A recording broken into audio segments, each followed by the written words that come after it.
Salut à tous, on se retrouve aujourd'hui pour parler du FC Barcelone, bien sûr, c'est le Barça News numéro 5. On va parler de tout ce qui s'est passé côté Barça sur ces derniers jours. C'est parti, on commence tout d'abord avec le programme de la semaine. Donc quand je sors la vidéo, je vais certainement la sortir mardi.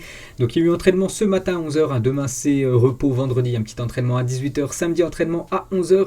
Il y a aussi le derby les gars, le Barça contre l'Espagnol Barcelone, c'est samedi soir à 21h, la première de Xavi au Camp Nou en tant que coach, et dimanche de nouveau entraînement. Donc voilà la semaine pour cette équipe Blaugrana. Et on va parler bien sûr de Dani Alves dans l'épisode 4 que j'ai sorti la semaine dernière. C'était toujours pas officiel, on en parlait, c'était dans les petits papiers. Cette fois-ci c'est bien officiel. Donc il est de retour au Barça. Dani Alves qui a déjà joué dans le passé du côté du FC Barcelone. Donc il a passé sa visite médicale avec le Barça. Donc à 38 ans, tout va bien les gars pour Dani Alves. Il est prêt à jouer bien sûr avec cette équipe du FC Barcelone. Donc il sera présenté mercredi à 14h. Donc demain les gars, début d'après-midi, ça sera la présentation de Dani Alves. On peut voir dans le petit communiqué en bas que c'est marqué au Camp Nou les gars. Donc ça sera ouvert au public. Voilà, sur la capitale Barcelone, pour aller voir Dani Alves, sa présentation du côté du Camp Nou. Et Dani Alves vise une participation à la Coupe du Monde 2022 avec le Brésil. Il a donc accepté d'avoir le plus petit salaire du Barça pour faciliter son transfert, parce que vous savez que cette équipe du Barça a de gros problèmes financiers. Elle ne pouvait pas offrir un énorme salaire à Dani Alves, sinon il n'aurait pas pu rejoindre cette équipe du Barça. Donc lui, pas de souci. Il a déjà beaucoup d'argent, bien sûr, vu qu'il a joué quand même dans pas mal de clubs dans sa carrière. Lui, vraiment, il est venu du côté de l'Europe, voilà, dans une grande équipe comme le Barça. C'est pour essayer de retrouver son niveau d'avant et surtout essayer d'être compétitif pour pouvoir jouer la future Coupe du Monde l'année prochaine au Qatar avec la sélection brésilienne. N'oubliez pas quand même qu'il a 38 ans, bien sûr, Dani Alves. Il a remporté quand même 23 trophées avec le Barça et deviendra le joueur le plus âgé de l'histoire du club à 38 ans comme Dani Alves, toujours en activité, bien sûr. Je pense qu'il va faire l'affaire, les gars, sur ce poste de défenseur droit, parce que Mingueza, c'est quand même très très léger. Il y a aussi Sergi Roberto, c'est pas ouf. Dest, actuellement, il joue plus ailier, sous Koeman. Il y a pas mal de blessés en attaque. Donc Dani Alves, les gars, il va amener toute son expérience et je pense quand même que c'est très bien pour cette équipe du Barça. On verra. De toute façon, on verra s'il a encore le niveau. Bon, ce ne sera pas le Dani Alves il y a quelques années qui faisait le piston, vraiment les allers-retours en attaque et en défense. Mais je pense qu'il peut vraiment apporter à cette équipe du FC Barcelone. Et un petit coup d'œil, les gars, que c'est un joueur, c'est tout simplement le joueur dans l'histoire du football qui a le plus remporté de trophées. 46 trophées en tout. Et numéro 1. Dani Alves est bien sûr avec son équipe du Barça. On peut voir que c'est l'équipe où il a remporté le plus de trophées, 23 trophées, c'est quand même énorme bien sûr pour Dani Alves du côté de l'Espagne. Dani Alves, il a dit: quand je porte ce maillot, je me sens comme un super héros, je vais essayer de sauver le Barça que nous aimions tous tant. Plus de 50% de ma mentalité de gagnant a été générée lors de mon passage ici. C'était inévitable que je revienne. Donc lui très très content. Regardez ce qu'il a mis. Même il a mis un post comme ça sur son compte Instagram où il embrasse l'écusson du FC Barcelone. Il adorait jouer dans le passé du côté du Barça. Ensuite il est parti du côté de Paris, il est parti du côté de la Juventus, mais vraiment où il a pris le plus de plaisir, il le dit, bien sûr c'est du côté du FC Barcelone. Il est de retour à la maison. Donc on peut le voir en compagnie de Busquets, vu que l'Espagne a joué son dernier match, et surtout cette qualification contre l'équipe de la Suède. Donc tous les joueurs sont revenus à l'entraînement du côté du Barça pour préparer ce derby contre l'Espagnol. On peut le voir bien sûr avec Jordi Alba, tout content Jordi Alba de retrouver Dani Alves. La même chose pour Busquets, Samuel Umtiti aussi.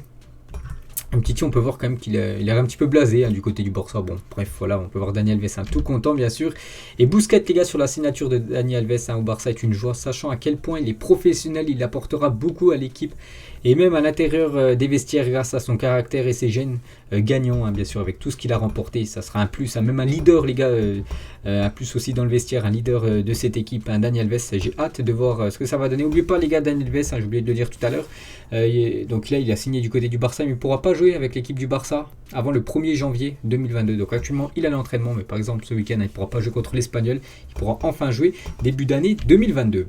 Et dans la même semaine, donc la semaine dernière, le Barça fait revenir deux anciennes légendes, Xavi en tant qu'entraîneur et Dani Alves en tant que joueur, certainement défenseur droit bien sûr de cette équipe, et il portera le numéro 8, les gars. Dani Alves, il y a des grands fans de Alves, vous voulez floquer son maillot, donc ça sera le numéro 8, l'ancien numéro de maillot de Andrés Iniesta. Ensuite les gars, on revient sur Xavi et selon la presse espagnole, la Liga aurait validé la signature de Xavi au Barça. Voilà, c'est fait hier. Le nouveau coach du Barça aurait payé une grosse partie de sa clause libératoire estimée à 5 millions d'euros. Donc il a dû quand même payer de l'argent, bien sûr, Xavi, pour rejoindre cette équipe du FC Barcelone, parce qu'il était sous contrat de Al Sadd. Donc c'est lui qui a payé voilà, cette clause. Après, je ne sais pas si c'est le Barça qui lui a donné l'argent pour qu'il paye. Je ne sais pas si c'est l'argent propre de Xavi, j'en sais rien. Mais bon, la Liga a validé la signature de Xavi du côté du FC Barcelone. Toujours avec le nouveau coach du FC Barcelone à l'entraînement. Donc il peut jouer, bien sûr. Il aura encore le niveau pour jouer dans cette équipe du Barça. Mais c'est bien l'entraîneur, bien sûr. Il va donner tout ce qu'il a pris de sa magnifique carrière maintenant à ses joueurs. Et Xavi a fait un travail technique aujourd'hui, donc c'était hier, lundi, quelque chose de simple. Il a déjà donné des instructions plus techniques sur ce qu'il faut faire avec le ballon dans chaque phase du terrain. Donc on verra les gars, comment on va jouer Xavi. Est-ce que c'est vraiment du jeu de possession, est-ce que c'est du jeu un peu plus direct? On sait que le Barça c'est vraiment on peut dire le jeu de possession. On verra, bien sûr, peut-être il y aura des changements, peut-être qu'il voudrait que ça joue un petit peu plus cash devant. Voilà, Xavi, on verra les gars, on a hâte bien sûr de voir ce que ça va donner. Et n'oubliez pas l'ornigramme du côté du FC Barcelone. Donc l'entraîneur c'est Xavi, juste l'entraîneur adjoint les gars c'est tout simplement son frère, donc si un coup il est blessé, malade, voilà, Xavi il peut pas être là, donc ça sera Oscar Hernandez, donc le frère de Xavi, qui sera l'entraîneur par intérim de cette équipe du Barça. Toujours avec Xavi, donc bien sûr il veut que son équipe se renforce un peu parce qu'il y a pas mal de lacunes et surtout il y a pas mal de joueurs blessés du côté du club Blaugrana. Il veut signer un ailier cet hiver, Daniel Mo et Ferran Torres sont très appréciés d'après Mundo Deportivo. Donc voilà, deux pistes. Bon, après, c'est deux joueurs quand même qui coûtent très cher. C'est deux Espagnols, bien sûr. Olmo, c'est cher. La même chose pour Torres du côté de City. C'est très très cher. Voilà, on sait que le Barça, c'est un peu cric-crac niveau argent. Après, avec un prêt, bien sûr, ça pourrait arranger cette équipe Blaugrana. Et aussi, trois autres joueurs seraient étudiés pour le Barça dès cet hiver. C'est vrai que le Barça, les gars, va quand même recruter cet hiver. Donc Timo Werner, Cavani et aussi Sterling. Et pour parler de Raheem Sterling, les gars, il pourrait rejoindre Barcelone cet hiver sous forme de prêt d'après Journal Sport. Pour faciliter la transaction, Barcelone demanderait aux joueurs de faire un effort financier sur son salaire. J'ai vu que l'équipe de Manchester City pourrait prendre en charge la moitié de son salaire. Le Barça, l'autre moitié. Et bien sûr, lui, comme devrait descendre son salaire, parce que c'est plus de 18 millions d'euros que touche quand même Sterling du côté de Manchester City. Donc c'est un salaire énorme. Je crois que s'il toucherait ce salaire du côté du Barça, je crois que c'est le plus gros salaire du côté de cette équipe Blaugrana, 18 millions. Donc c'est pour ça que, bien sûr, s'il est en prêt, City prendra la moitié, le Barça prendra la moitié, mais lui il faudra aussi qu'il descende un peu son salaire. Et lui serait pour, les gars, il a dit, il serait pour d'aller à l'étranger, parce qu'il a toujours joué en Angleterre. Et voilà, au Barça quand même ça aurait de la gueule, bien sûr, Raheem Sterling. Ensuite, toujours avec Xavi, donc les 10 règles de Xavi au Barça. Donc voilà, toutes les règles, j'ai pas toutes les... c'était pas mettre pause, tout lire d'après... les infos d'après Sport, d'après ce journal espagnol. Voilà les règles qu'aurait fixé Xavi. Et Piqué, les gars, sur Twitch, donc avec le streamer espagnol Ibai, il a dit: les gens croient ce qu'ils lisent dans la presse, c'est ainsi que les idées fausses sont créées. Les règles de Xavi sont une autre invention des médias. Donc d'après Piqué, voilà tout ça, voilà, toutes ces règles, c'est faux. Bon, après ça peut être des règles qui peuvent être vraies, voilà, d'arriver à l'heure à l'entraînement, les joueurs mangent au centre d'entraînement tous ensemble, voilà, des amendes sont instituées, donc bien sûr ça peut être vrai. Après Piqué dit que c'est faux, on ne sait pas bien sûr, mais on saura certainement un petit peu plus dans les prochains jours.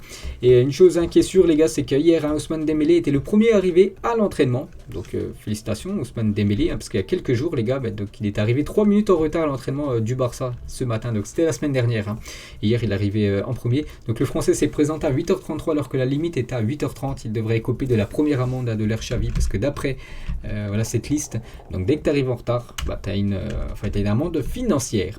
Toujours avec Ousmane Dembélé, actuellement blessé, les gars. Dembélé, il s'était blessé lors du match, c'était contre Kiev en Ligue des Champions, en espérant qu'il soit de retour. Je pense pas qu'il sera là samedi, mais du côté de Barcelone, on considère au sein du Barça que Ousmane Dembélé comme l'un des meilleurs au monde lorsqu'il n'est pas blessé, bien sûr, et bien meilleur que Kylian Mbappé par exemple, d'après El Partidazzo Décopé. Et la même chose pour le président de la Liga, Javier Tebas.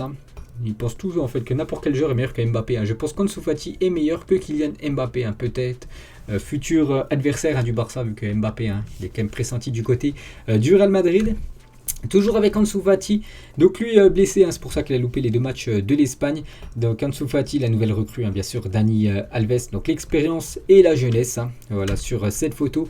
Et concernant Ansu Fati sur sa blessure qu'il a eue lors du dernier match, c'était contre le Celta Vigo, vous vous souvenez, le Barça menait 3-0, ils ont fait 3-3, c'est une catastrophe, bref. Donc les derniers examens ont révélé que la blessure de Fati n'était pas aussi grave que le craignait le staff barcelonais. Il pourrait revenir dans moins de 3 semaines, donc là ça fait déjà une semaine écoulée, donc d'ici 2 semaines, il pourrait être de retour. Ansu Fati. Ensuite, le nouveau pull d'entraînement du Barça est tout juste incroyable. Ça qu'il est très très beau, les gars. Regardez ce pull vraiment stylé, porté par Samuel Umtiti, vraiment très très beau. Toujours avec Umtiti, les gars, il impressionnerait Xavi à l'entraînement, d'après des journalistes espagnols. Et l'ancienne gloire aimerait prolonger Sergi Roberto, beaucoup critiqué du côté du Barça, mais d'après les infos en provenance d'Espagne, voilà, Xavi aimerait prolonger Sergi Roberto. Donc l'arrivée de Xavi à la tête du Barça pourrait permettre de prolonger Sergi Roberto alors que les négociations stagnaient. L'entourage du joueur devrait rencontrer les dirigeants barcelonais la semaine prochaine. Donc je ne sais pas si c'est une bonne nouvelle ou une mauvaise nouvelle pour les supporters du Barça, parce qu'il y en a beaucoup qui aimeraient que Roberto ne soit plus un joueur du Barça, parce que c'est quand même limité à son niveau. D'après dernières infos, il pourrait prolonger parce que Xavi compte sur lui. Ensuite, le 3e maillot du Barça lors de la saison 2006-2007, ce maillot légendaire, ce maillot tout orange, que ce soit maillot, short, chaussettes bien sûr, où Ronaldinho évoluait à l'époque. Léo Messi, les gars, aussi, il y a quelques années, avec les cheveux longs, la gloire argentine. Et Léo Messi, les gars, n'oubliez pas, de 2008 à 2012, regardez les stats complètement folles de l'attaquant argentin.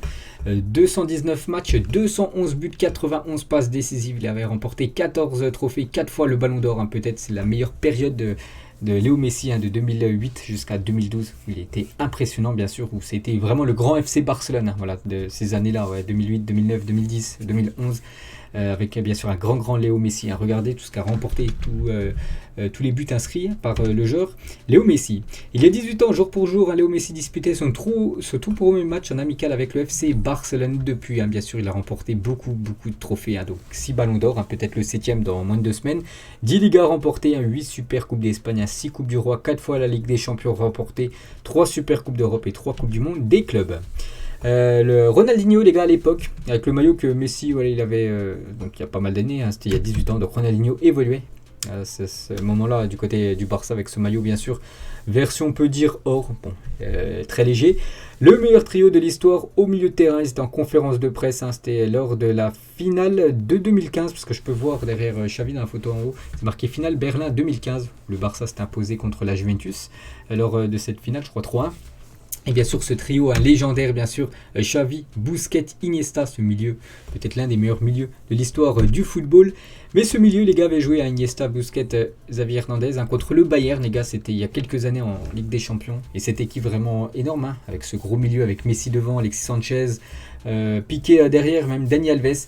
Donc cette équipe du Barça avait pris quand même un 7-0 match aller-retour contre l'équipe du Bayern. Donc ça c'est quand même un moment oublié pour les Blaugrana, malgré l'énorme team, bien sûr, du FC Barcelone. On peut voir que le Barça, les gars, en Ligue des Champions, c'est la 3e équipe à avoir marqué le plus de buts, 655 buts pour le Barça, donc c'est pas mal quand même, derrière le Bayern et le Real, plus de 1000 buts quand même pour l'équipe du Real. On va parler de la 16e journée Barça-Betis, un gros choc, parce que vu que le Betis est quand même devant le Barça au classement, donc ce jour le 4 décembre à 16h15, un horaire que souvent le Barça joue, voilà, c'est à 16h15 le samedi. On va parler de Memphis Depay. Donc cette semaine, les gars, il n'y a pas trop de résultats à parler pour le Barça, vu que c'est la trêve internationale. Donc on va parler bien sûr des joueurs du Barça dans leur pays. Donc Memphis Depay, il a marqué un doublé contre Monténégro. Donc ce soir, il joue contre la Norvège, un match très important pour les Pays-Bas. Et actuellement, quand même, il est en grande forme, Memphis Depay, parce qu'il a 37 buts. C'est l'un des meilleurs buteurs de l'histoire des Pays-Bas. Il est 4e. Derrière Robin van Persie, toujours qu'à le record avec 50 buts. Mais Memphis Depay du côté du Barça, c'est pas ouf, parce que dont la forme actuelle interroge en Espagne. Elle pourrait voir son rôle de titulaire indiscutable remis en question, parce qu'il était titulaire indiscutable sous l'ère Koeman, mais maintenant c'est Xavi le nouveau coach. Et peut-être Xavi, les gars, pourrait penser à mettre un autre système de jeu, peut-être un autre numéro 9. Bon, pour l'instant, il est tout le temps titulaire, parce que Braithwaite n'est pas là. Kun Agüero aussi, il est blessé, donc c'est pour ça que tout le temps qu'il est titulaire. Mais vraiment, s'il y avait des autres numéros 9, il pourrait peut-être avoir ce statut de remplaçant. Memphis Depay. Et toujours avec les Néerlandais, donc d'après José Alvarez, donc un journaliste espagnol, le Barça envisage sérieusement de vendre Frenkie de Jong. Il pense qu'il a un énorme marché et que le club peut rapporter beaucoup d'argent avec le Néerlandais. C'est vrai que je pense qu'il était vendu actuellement, il pourrait Enfin, il pourrait être vendu quasiment 80 millions d'euros, donc c'est une grosse somme que le Barça pourrait récupérer. Le club est quand même dans le rouge. Donc c'est pour ça qu'ils envisagent de vendre Frenkie de Jong, qui est un peu moins bon quand même cette saison que la saison dernière. Et côté arrivée, donc un autre néerlandais, c'est Xavi Simons. Et Barcelone souhaite faire revenir gratuitement Simons en juin prochain. Son profil plaît particulièrement à Xavi, qui a validé son retour. Donc lui, actuellement, il joue avec l'équipe junior du Paris Saint-Germain, et lui en fait il espérait jouer avec l'équipe professionnelle, donc l'équipe A, mais voilà, c'est un peu barré. C'est pour ça que on ne peut pas prolonger du côté du Paris Saint-Germain. C'est pour ça que le Barça, son ancien club, aimerait le faire revenir gratuitement. Ensuite, une autre pépite, Gavi, avec sa famille après le match contre la Suède, avec cette victoire 1-0 de l'Espagne et surtout cette qualification. On peut voir Gavi avec toute sa famille, et bien sûr sa copine juste à côté. Et Luis Enrique sur Gavi. Gavi est né pour jouer au football, c'est juste un grand joueur. Il a réalisé une performance exceptionnelle contre l'équipe suédoise. Donc bonne nouvelle bien sûr pour le jeune Gavi. N'oubliez pas qu'à seulement 17 ans. Et le nouveau contrat de 5 ans de Gavi est prêt. Le Barça est convaincu que c'est une question de temps avant qu'il ne soit signé par le joueur. Donc c'est Fabrizio Romano qui dit ça. Donc c'est très proche, voilà, on peut dire la prolongation de Gavi du côté du Barça. Des nouvelles de Kun Agüero, donc l'arythmie cardiaque dont était victime Kun Agüero n'est pas bénigne. L'Argentin a déjà été informé que sa maladie pourrait l'obliger à se retirer du football. Vous vous souvenez, lors du match contre Alaves, donc il y a déjà quelques semaines, il s'était plaint de douleurs cardiaques, donc il était sorti. Et du coup, il a passé des tests et du coup, il pourrait peut-être ne plus jamais rejouer au football. Donc, bon, c'est une mauvaise nouvelle pour le Barça, mais surtout une mauvaise nouvelle pour le joueur, bien sûr. Donc, Agüero répond aux rumeurs. Compte tenu des rumeurs, je leur dis que je suis les indications des médecins du club, que j'ai fait des tests, je prends des traitements et je verrai mes progrès dans les 90 jours. Toujours positif, donc lui, toujours, il aimerait revenir au foot. Mais pour l'instant, déjà, il est forfait 3 mois. Il a dit, dans 90 jours, il verra. D'après les médecins, s'il peut rejouer au foot ou non. Donc beau rétablissement bien sûr à l'attaquant argentin. Des nouvelles de Pedri, qui a loupé quand même pas mal de matchs cette saison. Vous savez, la saison dernière, il a joué énormément de matchs, mais cette saison, peut-être il paye de tous les matchs qu'il a joué la saison dernière. Donc il devrait être disponible, les gars, pour le derby samedi, normalement. Pedri, qui a loupé les 2 derniers matchs, par exemple, de l'Espagne. Il était une fois Barcelone, donc des grands coachs. José Mourinho au milieu, Pep Guardiola à droite et bien sûr Luis Enrique maintenant sélectionneur de la Roja. Une déclaration de Iniesta: j'adorerais revenir au Barça à un moment de ma vie, je ne sais pas sous quelle facette a-t-il confié. Revenir au Barça chez soi pour pouvoir continuer à aider d'une autre manière qu'en jouant, j'aimerais bien. Donc Xavi l'a fait en tant que coach. Peut-être Iniesta, les gars, dans le futur, pourrait aussi lui passer ses diplômes et devenir plus tard entraîneur du club Blaugrana. Affaire à suivre. Alvaro Morata, les gars, un joueur espagnol qui est vraiment choqué de Pedri et Gavi, de jeunes joueurs du Barça. Quand j'avais 17 ans, c'était difficile pour moi de m'entraîner avec l'équipe première, mais si vous regardez Pedri ou Gavi, ils jouent comme s'ils avaient 32 ans, c'est incroyable. J'ai demandé à Gavi où il habitait, il m'a dit à la Masia, donc le centre de formation du FC Barcelone. Côté arrivée, les gars, le Barça pense à César Azpilicueta, donc un défenseur espagnol libre en juin prochain. Le capitaine de Chelsea. Dans le même temps, l'Espagnol discute une prolongation de contrat avec Chelsea. Donc s'il venait à ne pas prolonger, le Barça aimerait bien sûr l'avoir gratuitement l'été prochain, mais il pourrait peut-être prolonger son aventure du côté de l'Angleterre. Cette équipe du Barça, il y a quelques années, bien sûr, on voit des légendes comme Léo Messi, Thierry Henry ou même Zlatan Ibrahimovic. Et on finit, les gars, cet épisode du Barça News. Un petit saviez-vous, les 2 plus gros transferts de l'histoire du Real et du Barça cumulent plus de 480 millions d'euros pour 58 blessures, 304 matchs manqués. Donc côté surtout FC Barcelone. Donc un gros flop quand même, Philippe Coutinho. C'est le premier et le deuxième plus gros on va dire transfert de l'histoire du Real. Et l'autre, Dembélé, souvent blessé. C'est quand même 2 joueurs que le Barça a investi beaucoup d'argent. C'est pas qu'ils déçoivent, surtout Dembélé, c'est pas qu'ils déçoivent, mais c'est souvent blessé. Donc bien sûr, c'est quand même des joueurs qu'il faut perdre de l'argent au FC Barcelone. C'est la même chose du côté du Real. Les 2 plus gros transferts, c'est Hazard et Gareth Bale, souvent blessés. Ou quand ils jouent, ils sont pas ouf. Donc voilà, pour les 2 gros clubs d'Espagne. Donc cette stat est pas ouf. Donc voilà, les gars, la fin de cet épisode, Barça News. J'espère que ça vous a plu. On se retrouve la semaine prochaine, les gars, pour le 6e épisode. Bonne journée à vous et à plus tard.